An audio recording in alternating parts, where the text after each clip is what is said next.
And now, your daily dose of debate, breaking news, and uncensored views. This is the Michael Medved Show.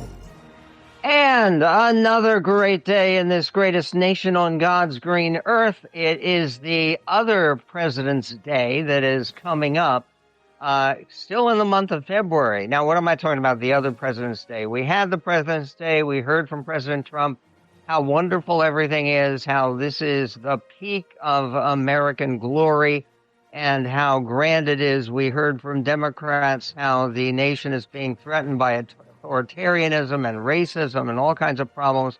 Okay, so what's the next President's Day, the alternate President's Day? It's the day of the State of the Union address, coming up on February 24th, so still gets into that short and very eventful month of February. What is happening? There are questions about war with Iran, or could it be a wag the dog kind of scenario?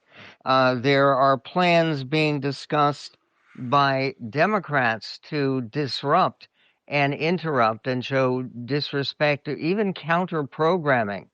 Hey, that didn't work so well regarding Bad Bunny and Kid Rock. Remember that whole thing with the alternate entertainment interruption in the Super Bowl? That didn't work out so well for the people who were trying to get eyes away from Bad Bunny for whatever reason. Meanwhile, they're talking about some kind of alternative counter-planning, not just an answer to the State of the Union and who would give the answer, who's the likely Democrat to do it, but a question of a whole other speech. So people don't have to listen to Trump even for the probably hour and a half or something of that nature that he will be speaking from the hall of the House of Representatives, from the capital of the United States, fulfilling a constitutional obligation, by the way. Meanwhile, there is also a new report that President Trump is going to have a tremendous new focus coming up on eliminating all mail-in ballots. Now, this is going to be very, very dicey for states like Utah, very strong Republican state, and Oregon, very strong Democratic state, state of Washington, where I live. All of that, those states depend almost entirely on mail-in ballots. So if mail-in ballots are eliminated, this will be a huge federal change in what was a federal example, with different states being able to do their voting regarding the conditions for mail-in voting as opposed to other states. This is not a question of simply identification. When it comes to voter ID, there is almost unanimity on all sides of the aisle. There's also new material concerning the Jeffrey Epstein ongoing melodrama. What is the new material? It involves the New Mexico House of Representatives approving a new committee to investigate something else about Jeffrey Epstein that hasn't gotten the kind of attention that it is going to be getting now. We will get to that as well on this edition of the Medved Show. But first of all, there is a great deal of concern about what is going on with Iran. The Axios is reporting that the Trump administration is closer to a major. Why it matters? A U.S. military operation in Iran would likely be a massive, weeks-long campaign that would look more like a full-scale war than last month's pinpoint operation in Venezuela. This, according to sources in the capital. The Venezuela mission, it has been almost forgotten by people. It was so efficient and effective, and of course, the apprehension of Maduro and the cooperation of Delcy Rodriguez, the current president of Venezuela, has minimized the impact on public opinion or on the national mood, really, about the Venezuela operation. Sources noted that a strike against Iran would likely be a joint U.S.-Israeli campaign that's much broader in scope and more existential for the regime than the Israeli-led 12-day war that occurred last June, which the U.S. eventually joined to take out Iran's underground nuclear facilities. Such a new war would have a dramatic influence on the entire region and major implications for the remaining 3 years of the Trump administration. With the attention of Congress and the public otherwise occupied, there is little public debate about what could be the most consequential U.S. military intervention in the Middle East in at least a decade. That is sobering news. Let us hope that a major war against Iran can be avoided. We have enough problems and enough battles right now. For instance, a battle about blocking ICE, which is one of the items that is on the agenda right now. Elected Democrats in major U.S. cities have banded together to try to block the Trump administration from aggressive immigration operations, such as the one now winding down in Minneapolis, issuing a slate of policy changes and vowing to prosecute agents who violate local laws. Over the past 2 weeks, mayors in Los Angeles, New York, Chicago, Boston, Oakland, and Seattle, all major cities, have signed executive orders attempting to restrict how and where immigration and customs enforcement agents can operate in their cities. The policies broadly seek to restrict ICE agents from city property and parks, and in some cases, direct local police to monitor the activities of federal agents. Okay, this is a problem that should be worked out. Obviously, it will come up with the State of the Union and certainly in the days ahead. Meanwhile, the Epstein update comes from CNN, where the New Mexico House of Representatives has approved creating a bipartisan special committee to investigate the ranch that the late sex offender Jeffrey Epstein owned in the state of New Mexico. Who knew? The measure directs the committee of the New Mexico legislature, known as the Truth Commission, to examine allegations of criminal activity at the property known as Zorro Ranch and determine whether further legislative action is required. The committee's creation is the latest call for transparency and further investigation in the aftermath of the Justice Department's release of a trove of Epstein files, millions of them literally, which has been sending shockwaves through several industries after revelations about the late financier's ties to prominent figures. So a whole fresh subject for investigation, the Zorro Ranch. We will get to that, get to the ongoing Iran-U.S. talks, which are being aimed at avoiding that kind of major war that we spoke about, and more, all coming up on a busy day here on the Michael Medved Show. Here's a special discount, 50% off just for being a MedHead annual member. Join today at michaelmedved.com.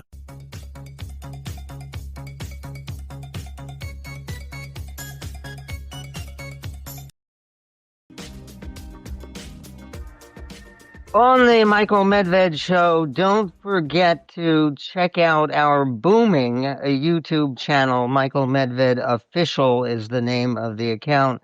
And while you're there, please like, subscribe, and comment. It's all free. It's unfiltered. And it's where the conversation continues. We're posting new video regularly on the Michael Medved Official YouTube channel. Just type in Michael Medved Official in the YouTube search bar. On our channel, you can find latest commentaries, interviews, podcast episodes, various TV appearances, and much more. That's Michael Medved Official on YouTube.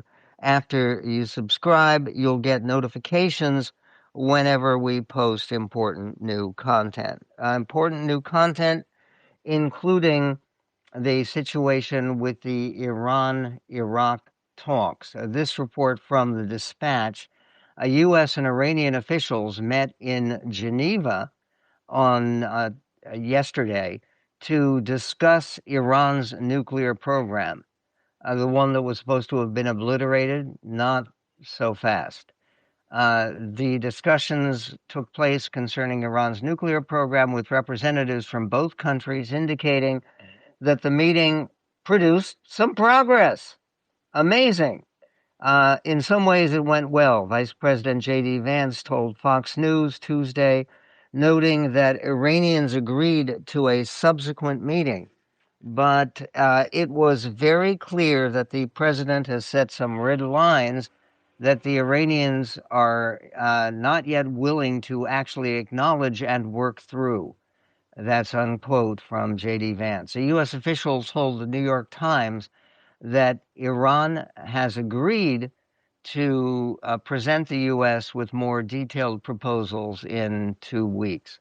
A resolution here could benefit the United States greatly and benefit the world, frankly, because the impact on the world economy, let alone stability and alliances of a major U.S. Iranian war, would be perhaps nightmarish. Meanwhile, more peace talks, these peace talks involving Israel and Hamas. According to the New York Times, a senior official for Gaza on President Trump's Board of Peace met with a top Hamas leader last week and pressed the militant group on the issue of disarmament, according to two officials briefed in the encounter, amid concern that Israel may return to war. One of the questions of disarmament is, do you include a semi-automatic or some kind of automatic weapon as an armament? And obviously, when you're talking about a terrorist group like Hamas, it should be considered in any effort to disarm the terrorists. The direct talks between Nikolai Mladenov, a former United Nations envoy serving as the board's high representative for Gaza, and Khalil al-Hayya, the chief Hamas negotiator, one of the survivors of the many Hamas leaders who were eliminated during the ongoing Hamas-Israel war. In any event, that those two, the Russian and the Hamas representative, underscored the group remains a key actor in Gaza's wartime, post-war transition. The board, the International Peace Board that was put together by President Trump, remains a key actor in Gaza's post-war transition. The board, a new international body with a mandate to secure peace in conflict zones, is set to have its inaugural meeting in Washington on Thursday. And officials from the board are finalizing a demilitarization plan that they hope will be acceptable to both Hamas and to Israel, allowing the group to keep some small arms, at least initially. But the limits on these small arms that would be allowed to Hamas are going to be specific and tight. Meanwhile, yet more peace talks, not just between Israel and Hamas and the U.S. and Iran, but also involving Ukraine. The Dispatch reports that American, Ukrainian, and Russian officials met yesterday in Geneva for 2 days of peace talks, with day one wrapping up without any breakthroughs. Not exactly a surprise, given the fact that Vladimir Putin is determined to have a clear victory in his war, not just a ceasefire or an end of hostilities. Earlier that day, Ukrainian President Volodymyr Zelensky said that Russia is expected to return with their view on territories and whether they're ready for any compromises. Zelensky also said he instructed Ukrainian negotiators to discuss with their Russian counterparts a nuclear power plant in Zaporozhye Oblast that is currently controlled by Russian forces. We will see about the much discussed nuclear power plant in Zaporozhye. Meanwhile, Democratic plans for disruption. The Hill reports that Democrats are planning a variety of moves to demonstrate their opposition to President Trump. During the speech, the State of the Union speech coming up next week, over immigration enforcement policies in particular, and the shutdown of the Department of Homeland Security. The Hill's Sadiqa Koki reports that some Democrats are planning to skip the event altogether, perhaps scores of Democrats, while others are planning to walk out midway through the speech and to bring guests to underscore their arguments about the impacts of Trump's policies. Still, others haven't made their plans clear. Congressional addresses have become rowdy affairs in recent years. Former President Biden was heckled on multiple occasions during his presidency, while Representative Al Green, if you remember him, shouted out at Trump during his address and waved his cane. There is going to be some effort to get people to avoid going to the State of the Union address altogether and offering silent defiance to respond to that upcoming event. More boat strikes involving the Pacific and the Caribbean with new casualties. We'll get to that coming up on the Medved Show.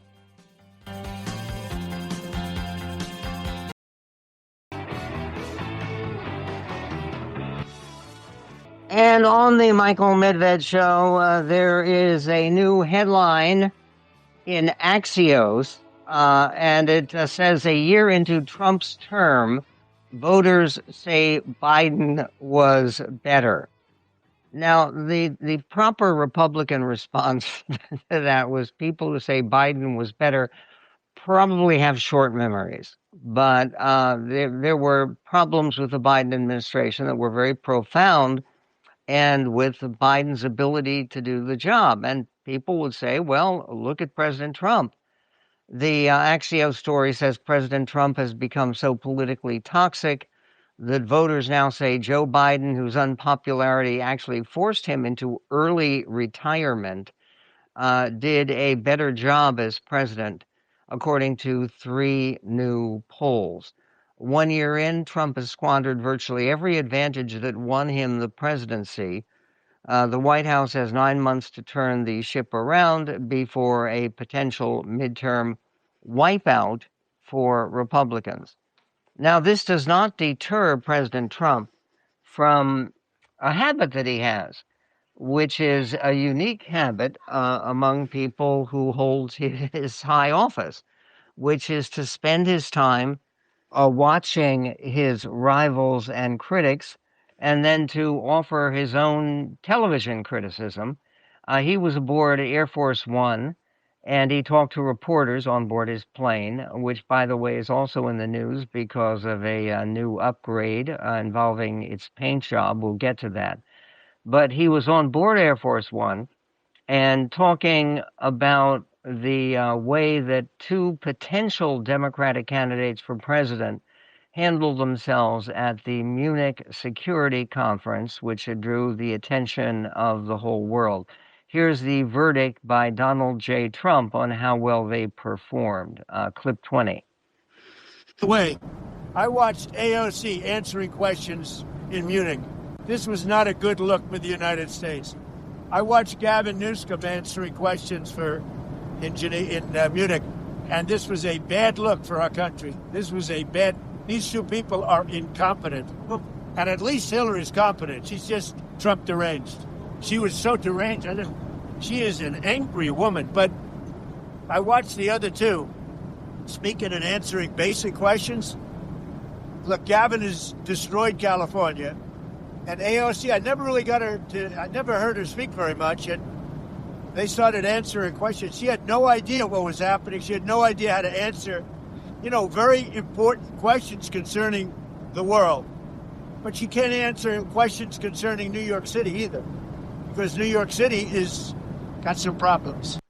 Is he right about the embarrassing nature of AOC's attempt to answer questions? Yes, he clearly is. No one could listen to that and think, wow, what an impressive launch for her potential presidential campaign. It was at the very, very least something that indicated she's not quite ready for prime time. She had some of the same weaknesses that afflicted Kamala Harris, except much more so. Rambling, incoherent, word salad, not clear, not informed about, for instance, even the issue of Taiwan and the threats to Taiwan from China. She should have been prepared on some of this before this very high-profile appearance, but she wasn't. There was more criticism, not surprisingly, of AOC and her performance at the Munich Security Conference from the number two Magameister. That would be J.D. Vance. He clearly has presidential dreams of his own as the natural successor, and some say inevitable successor, to Donald Trump. But he appeared on Fox News talking about AOC and her question and answer period, particularly concerning the questions on Taiwan's security. This is clip 13. You bring me on your show, and you show me the most uncomfortable 20 seconds of television I have ever seen.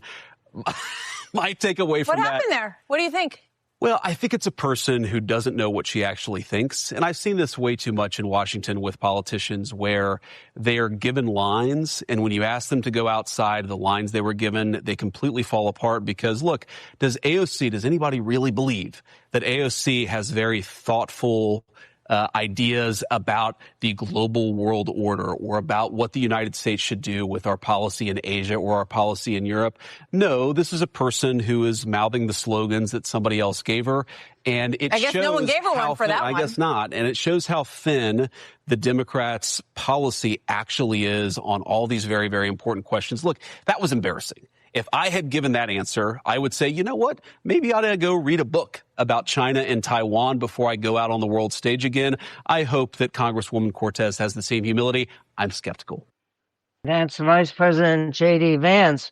One of the things that people remember about J.D. Vance is he went from calling President Trump the American Hitler in 2016 to becoming his vice presidential candidate and vice president of the United States, and hailing him as perhaps the greatest president we've ever had.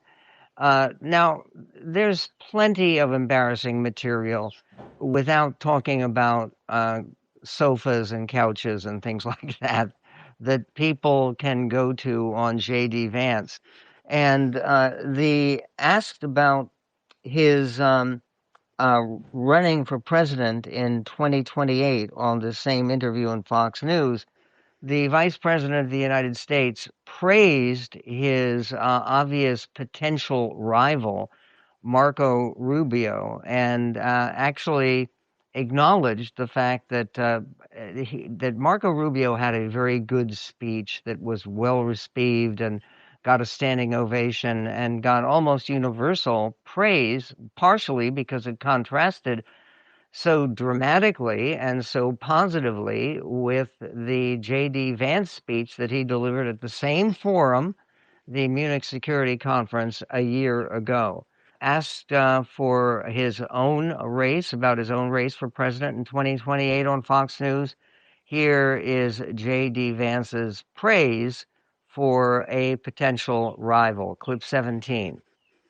Well, I think the president is very smartly saying we've got 3 years to go. And how about everybody focuses on the job the American people elected us to do rather than something that is very far in the future? As you said, look, Marco is my closest friend in the administration. I think he's doing a great job for the American people. But most importantly, we all have to continue doing a good job for the American people from the president on down. And that's what we're focused on. I think it's so interesting. The media wants to create this conflict where there just isn't any conflict. Marco's doing a great job. I'm trying to do as good of a job as I can. The president's doing a great job. We're going to keep on working together. But surely, as vice president, you'd like to be president. Would I? Well, look, I think, again, I'm going to try to do as good of a job as I can right now. So one of the things that I don't like about this question and this entire perspective is I've been in this job for all of a year. About a year and 6 months ago, I asked the American people to give me this job that I have right now. Why don't I do as good of a job as I can in this job? We'll worry about the next job sometime in the future. Okay, the forced laughter that you hear.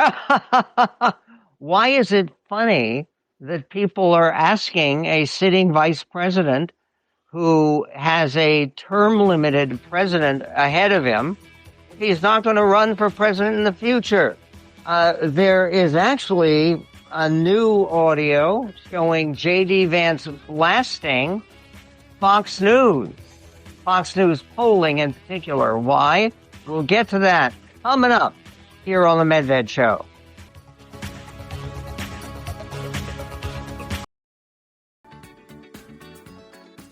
And on the Michael Medved Show, J.D. Vance, the Vice President of the United States, is speaking out to try to diffuse the impact of the contrast between his speech a year ago at the Munich Security Conference and the recent speech just this week by Marco Rubio at the Munich Security Conference. Because why? Well, it's obvious. Marco Rubio has run for president before. He's the Secretary of State of the United States. He's also National Security Advisor. And so the idea that there's forced laughter when J.D. Vance is asked about a potential contest with Marco Rubio, I mean, what's funny about it? We're talking about the potential leadership, not just of the Republican Party, but that too, but of the United States of America. And on his Fox News interview, he actually claimed that there was a good cop, bad cop situation that distinguished between him and Secretary of State Rubio. Here is what he had to say, clip 3. Well, I heard somebody say that I was the bad cop so that Marco could be a good cop. Okay. I mean, he gave a great speech, but he drove home, I think, a very important point that the Europeans have largely forgotten, or at least had largely forgotten over the past year, is that the reason why the president or Marco or me talk about borders, the reason why we talk about them spending more on their own security, the reason that we talk about them more becoming a vibrant economy again, is that we want Europe to thrive and we want Europe to succeed. The problem that we have with Europe is not that we don't like Europe, even though you hear that from the European press. It's not that we don't respect our allies. It's that they are doing a lot of things to sabotage themselves. We would like that to stop. We would like them to be an ally in the true sense of the word. And I think that's what Marco's speech very, very ably delivered. It was a great speech. I'd encourage people to watch it because unlike most of these speeches, which you hear a lot of slogans and a lot of cliches, he actually outlined a very smart view of American foreign policy, and it's the foreign policy we've been pursuing for about a year and a month. Vance said that Marco Rubio gave a great speech. So how does J.D. Vance actually know better? Marco Rubio, according to most reports, went over there to try to patch up some of the broken relationships from Trump and Vance that had created a great deal of suspicion and distrust from our European allies. And the idea that all we want is for Europe to succeed is rebutted by a single word. The word is a name. The name is Greenland. President Trump recently has said that he has not given up on his attempt to take over the whole landmass of Greenland, one of the world's largest islands. In fact, I think it is the world's largest island. And that idea is a problematic item, to say the very least, in terms of the relationship between the United States and our European allies, all of them, none of whom go along with the United States, that Greenland should pass from being part of Denmark to becoming part of the United States of America.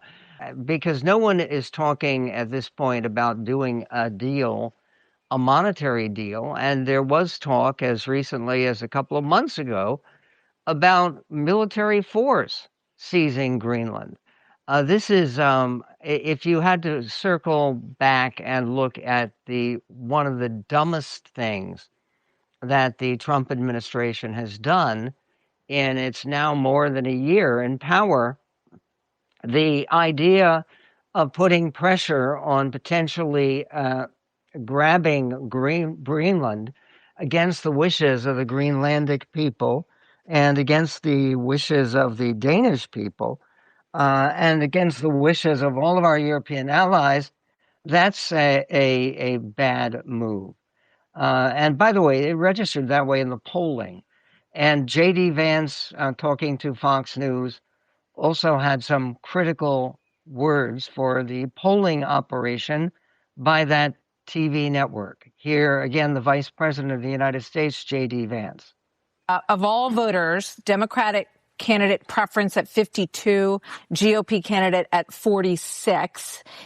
We've got a long way to go, but obviously that number would not be good for the majority. That would not be good. I will say, as much as we love Fox News, we always think Fox News has the worst polling. Me and the president agree on that. I'm sorry. I can show you other ones that are very similar. But since they're ours, I show ours. But here's the fundamental issue in the midterms. And I think we're going to make this argument to the American people. And the American people are obviously, they're going to be the ones who make this decision. Is look, if you go back to the Biden administration, the average American lost about $3,000 in take-home pay during the 4 years that Democrats were in charge. In the first year of the Trump administration, average Americans have gained about $1,200. Now, there's kind of a good news, bad news dynamic there. If you're looking at it from the perspective of the last year, Americans have done better. If you're looking at it from the perspective of the Biden administration, we're still digging out of the hole the Democrats put us in. And I think that the question we're going to put to the American people is, do you want to give the government back over to the people who frankly burned down the House? The people who burned down the House?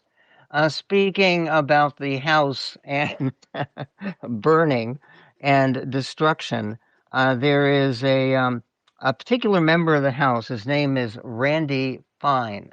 He is a Republican from Florida, and he has largely burned down his own career. Representative Fine is facing calls to be censured on his resignation, or calls for either being censured by the House, reprimanded officially by vote, or an actual demand for his resignation over one social media post he made in which he said he would choose dogs over Muslims. It's the latest comment from Fine that has stirred controversy. Fine must be censured. It's about morality and decency, not politics. So said Representative Ro Khanna, a Democrat, liberal, progressive Democrat from California, who posted in response to Fine, calling the comment disgusting bigotry. A censure is a formal reprimand by a vote of the House that often comes with consequences such as being stripped of committee assignments. any member can force a snap vote on a censure resolution over the objections of GOP leadership. So coming up next hour, we're going to be talking about a new controversy involving Stephen Colbert. Stephen Colbert, the somewhat popular, and he still is, late night host and comedian, is not involved in controversy this time with President Trump. He's involved in controversy with his own network, which is letting him go. His show ends sometime in May. But the Colbert versus CBS controversy involves a Democratic Senate hopeful and who had used the Colbert platform to raise a great deal of money, and the so-called equal time provision of federal communication laws. Now, what's fascinating about this is that President Reagan, that long ago, who was very openly opposed to the equal time provisions because it was an expansion of big government over free speech and basically private political orientations, that the equal time provision was an expansion of government that was destructive to our country. There is a state legislator named James Tallarico, who is at the center of this conflict.